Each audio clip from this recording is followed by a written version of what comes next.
মাওলানা মুফতি সৈয়দ মোহাম্মদ ফয়জুল করিম, হযরত মাওলানা মুফতি সৈয়দ মোহাম্মদ ফয়জুল করিম।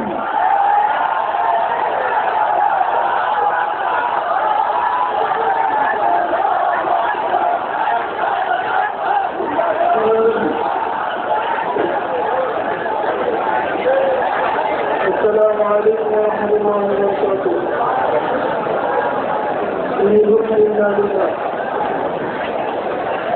اللهم صل على محمد وعلى آل محمد. স্বল্প টাইমে আয়োজিত মহা সমাবেশের সম্মানিত সভাপতি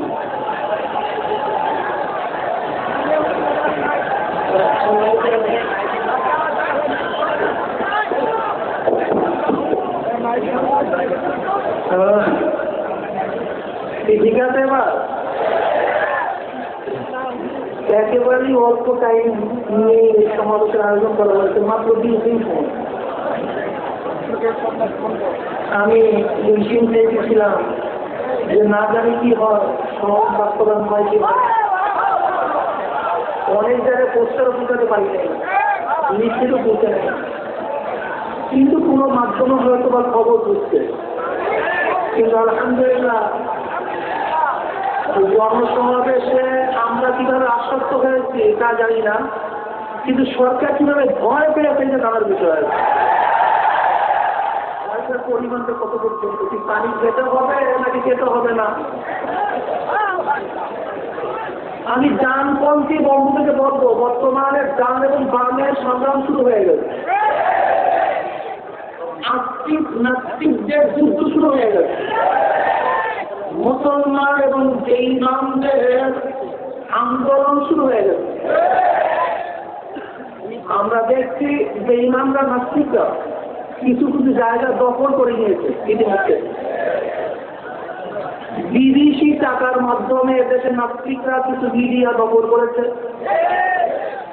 প্রশাসনের কিছু অংশ দখল করেছে, আমাদের সর্বোচ্চ আদালতেরও কিছু অংশ দখল করেছে বলে অনেক বুদ্ধিজীবীর অভিমত পেশ করতেছেন। গোলাম রপ্তানি, আমি তাকে বলবো গোলাম শয়তানি। আপনি সুপ্রিম কোর্টের চিফ জাস্টিস ছিলেন, বিচারপতি ছিলেন, ওই যে আমাদের প্রতিবাদী নিষিদ্ধ করেছিলেন। আপনার নাম তো গোলাম মতো নয়, নাম দিতেন গোলাম রব্বানি, কাম করতেছেন গোলাম শয়তানি। আপনি যে নিরপেক্ষ বিচার করেন নাই, বর্তমানে আপনার কাজের মাধ্যমে এটা আমাদের স্পষ্ট। আপনার নাস্তিকদের পক্ষের শক্তি, আপনার মুসলমানদের বিরোধের শক্তি। আজীব গাড়ির ব্যাপার, নাস্তিকরা নাস্তিক্য মতবাদ প্রচার প্রকাশ করতে, মুসলমানদের বিরুদ্ধে কটূক্তি করতে তাদের মুখের মধ্যে লাগাম নাই, সংকুচিত করে না, সংকোচ করে না, সংকুচিত হয় না। অথচ ইউনিভার্সিটির সমস্ত প্রফেসররা কিন্তু নাস্তিক নয়, বিচারক সবাই কিন্তু নাস্তিক নয়, বুদ্ধিজীবী সবাই কিন্তু নাস্তিক নয়, এদেশের সংখ্যাগরিষ্ঠ মানুষ নাস্তিক নয়। কিন্তু আপনাদের মুখের মধ্যে কেন কোনো আত্মার কারণ থাকি, মুখ বলেন না কেন? এই সমস্ত জায়গাগুলি নাস্তিকরা দখল করতে, মুসলমানদেরকে সেই সমস্ত জায়গাগুলি উদ্ধার করতে হবে। কথাবার্তা পরিষ্কার, এই দেশে হতো মুসলমান থাকবে, ওখানে নাস্তিকরা থাকবে। পাড়ার মানুষ এক জায়গায় বসবাস করতে পারে না, হয়তো মানুষ থাকবে অথবা বাঘ থাকবে, হয়তো নাম থাকবে অথবা কাফেররা থাকবে।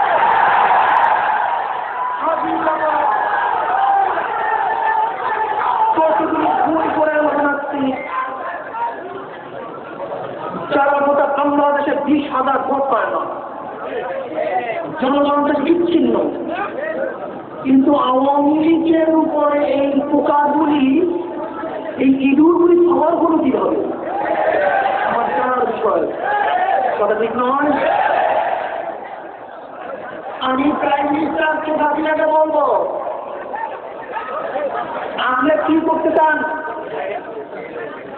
এদেশে স্বাধীন করতে গিয়ে লক্ষ লক্ষ মানুষ জীবন দিয়েছে, রক্ত দিয়েছে, তারা বরণ করেছিল, নির্যাতিত হয়েছিল। আপনি কি ইসলামের যুদ্ধে আইন পাশ করে দেশটাকে রক্তের হরিভাবে সৃষ্টি করতে চান? আবার মানুষের জীবন নিয়ে আপনি চিনিমিশালি খেলতে চান? আপনি জানেন প্রধান সাহেব বলেছেন 1 নম্বর সংকেত, শেখ হাসিনা আপনি সাগর দেখেছেন, সাগরের গভীরতা দেখেন নাই। আপনি পাহাড় দেখেছেন, পাহাড়ের ওজন দেখেন নাই।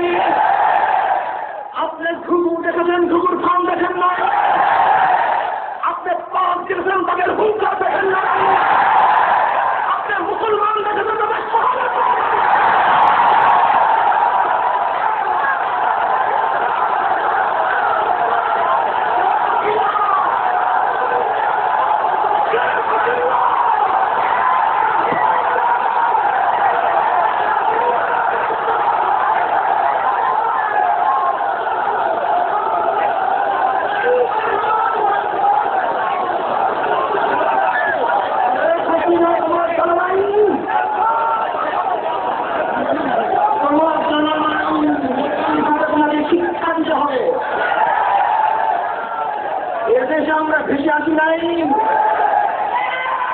এদেশের মানুষ আপনার বাবার নাম জানে, কিন্তু আপনার দাদার নাম জানে না।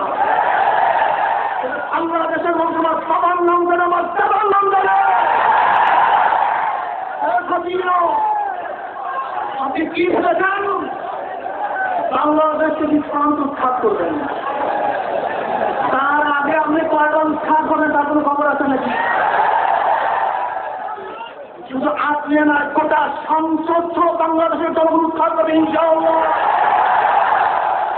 নাস্তিকের গোষ্ঠী নানা চোখে মুসলমান ভয় পায় না। আমি সমস্ত থেকে বলবো, নাস্তিক আস্তিকদের লড়াই শুরু হয়ে গেছে। নাস্তিকরা মূর্খ হচ্ছে, আস্তিকদের বিরুদ্ধে মুসলমানদের বিরুদ্ধে কথা বলতেছে।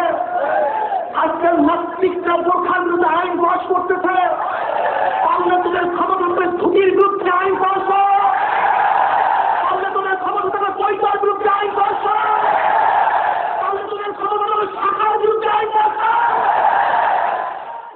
দাদুরা চাকরা ছিঁড়ে ফেলবে। তোমার ক্ষমতা থেকে কে দিয়েছে ঝুঁকির বিরুদ্ধে আইন পাস করা?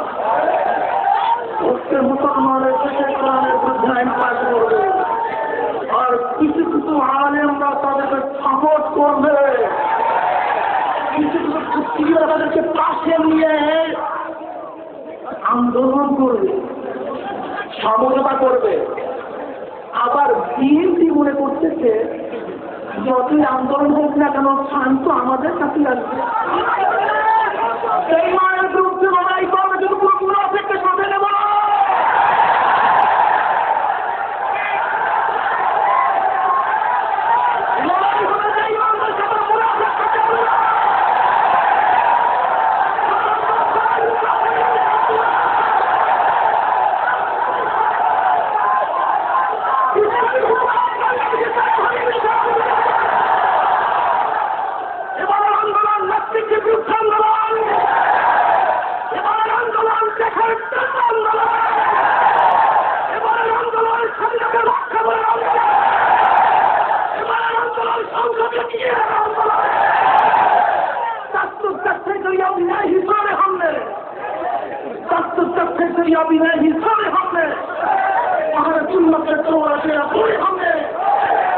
আমি আগেই বলেছি,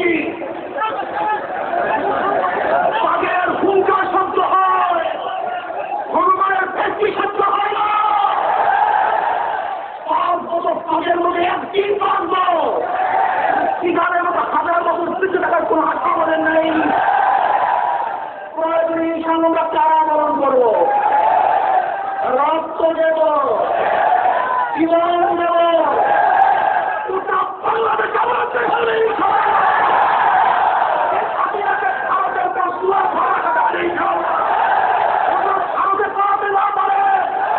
আমাদের প্রত্যেকটা নদীর জন্য লক্ষ্য করা হবে।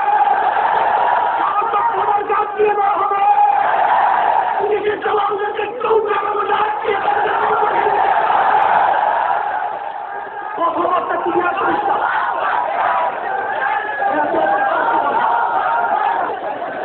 বলুন এখানকার সময় চলে এসছে, ঘরে বসে থাকার সময় নেই।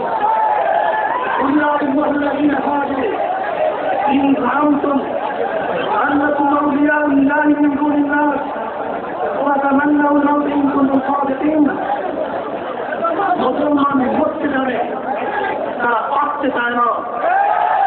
নাস্তিকদের বিরুদ্ধে স্বতন্ত্র আইন পাস করতে হবে, নাস্তিকদের বিরুদ্ধে স্বতন্ত্র আইন পাস করতে হবে।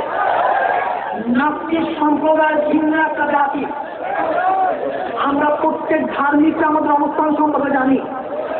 আমাদের বিবাহ শাদী কিভাবে হবে, আমাদের মরদেহে দাফন করবে না দাফন করবে ধার্মিকরা জানে, তাদের মিরাজ কিভাবে বন্ধন হবে ধার্মিকরা জানে।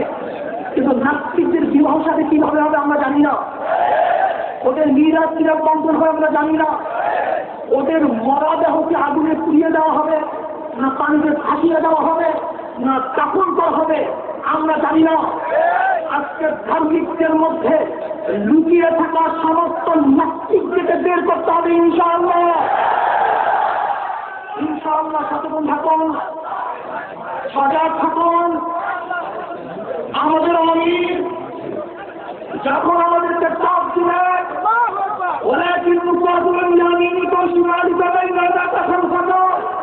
আমরা তার দান দিয়ে লড়াই করি ইনশাআল্লাহ। আমরা পিছনে থেকে লড়াই করবে ইনশাআল্লাহ। লড়াই হবে, রাজপথে লড়াই হবে ইনশাআল্লাহ।